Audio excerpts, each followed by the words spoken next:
Hi, Ben.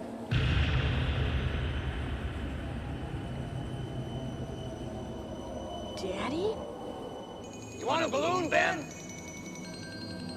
They float. They all float. Come here, son. You'll like it down there. You'll never have to grow up.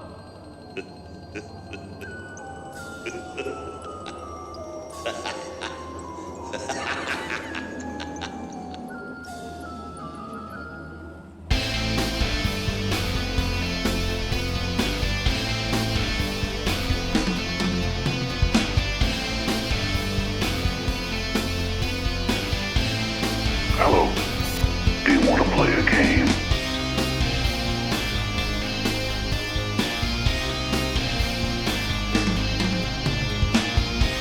Let's shoot this straight to DVD piece of shit already.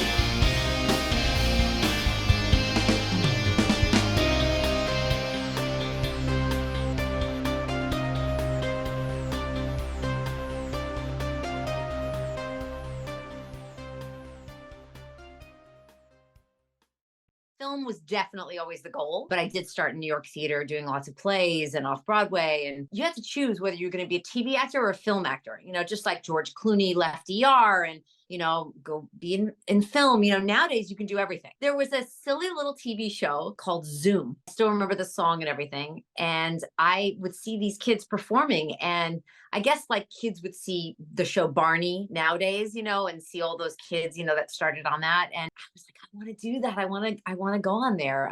So it was more sort of watching TV shows. And, but then as I started seeing films, as I got older, The Godfather and Jaws, and I was like, oh my God, I want to do this so badly. I just got an audition from my agent, no script, just go in and do an improv. And the improv they gave me was a Marine drill sergeant, yelling at all the troops and be as mean as I possibly can. So I did that and then got a call back. And I think I got my scene at that, call back. And I remember he kept telling me, spell out the name, Meg. Spell it out as you're saying it.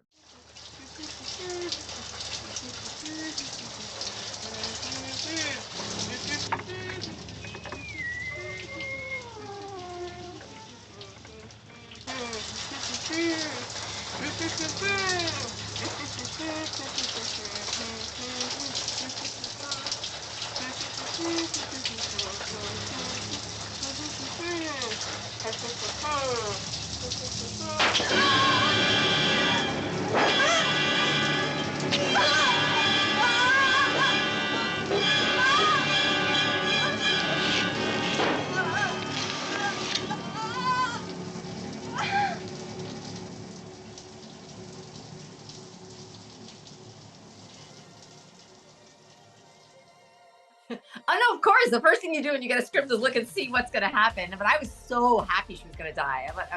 That was great, and what a great way. And it's sort of everyone was comparing it to Psycho and Janet Leigh, who I loved, and so I was excited. It was actually really hard because I was sick. I had the flu, and we were filming at night, and it was in an actual camp, and the water wasn't that hot. And it was just it had to be sort of like a choreographed dance almost, where it was sort of get against the shower back.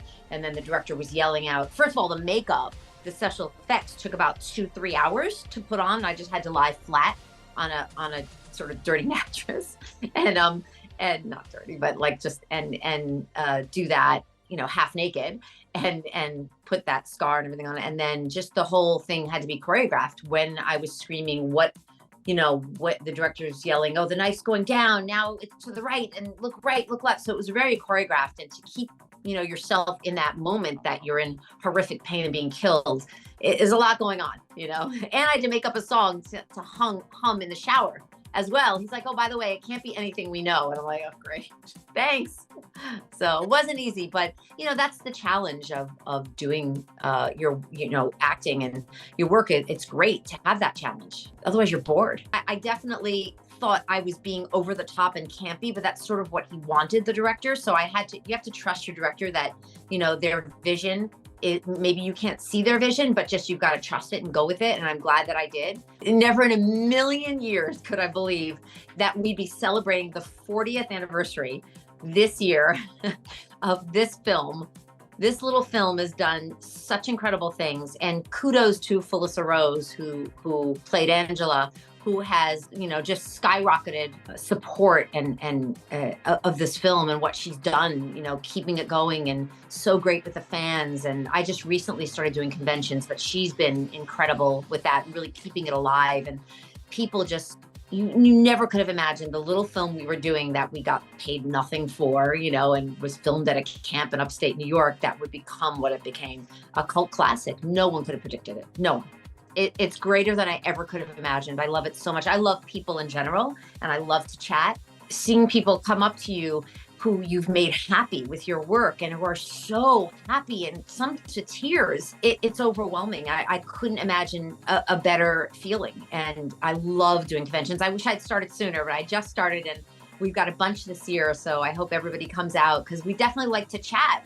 It's not just sign up, something and go. We want to hear, how did you find the film? What do you think of it? What made you watch it? Who are you going to tell? We want to know all those things. It's great. It's a great feeling. I really didn't know. And, Felissa had been doing conventions for years and years. And when everyone kept asking me and I just didn't understand, I was like, why? Who's going to want to meet me? I think it's a waste of my time. And then finally, she kind of pushed me a little, and I found a wonderful manager Michael Perez, who had been asking me, kind of Facebook messaging me. And I was like, all right, I'll go, I'll try. And he's like, I promise you, you're going to love it. That was it. It was in Florida. It was Spooky Empire was my first one. And I remember coming down that morning to my table, and there was a line, and I just said, this is impossible. How is this possible? And it just didn't stop all day. And so now I believe it. I mean, we already have a boy, so another one simply would not do. Oh, no, absolutely not. A little girl would be so much nicer, don't you think so, Angela? Angela. Such a lovely name. Why, I believe it means angel. Why, yes, I'm sure it does. I know you're going to like that name. Won't you, Peter?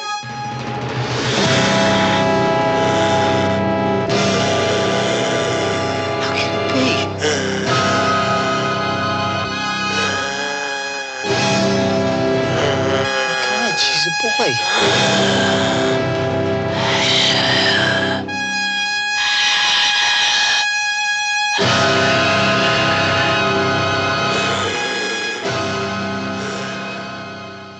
It was fun. We were teenagers, so we had the young girls. We had Felissa Rose, and we had the younger girls who were like 13, 14, and Jonathan Tiersten, who played her brother. And so Chris Calais, they were sort of more a group.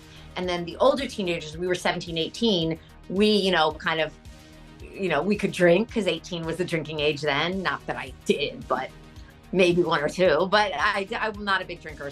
But it was just, we could party a little more than they could. And they kind of always wanted to be with us, but we wanted to kind of get rid of them so we could party. And I was more like, very protective of Felissa, because she was so young, and I knew what an incredible journey this was for her, this role. So I kind of was more protective. We didn't want them to, do what we were doing, staying up late or whatever, but it was a party. It was a party. Pizza, there was a bowling alley, a movie theater. So there wasn't much in the town, but we were having a great time. We were kids. I thought the ending was phenomenal. I was just, this is going to be good. I don't think we knew how good and how impactful it was going to be at the time. But it was the first of its kind ending, really. More films came out afterwards that did stuff like that, but I think this was one of the first. My son at the time, he was like maybe 12. He loved horror films. He'd been watching horror films since he was a little boy.